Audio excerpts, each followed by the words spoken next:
All right, love, so let's just jump right into it. This young lady approached me while I was unloading my vehicle to take some things into the salon. She was almost in tears, upset. She had just left another salon and this was her frontal install.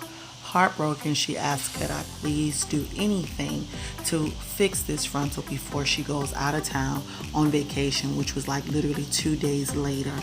And how could I resist? I told her, let's get started. And the process begins.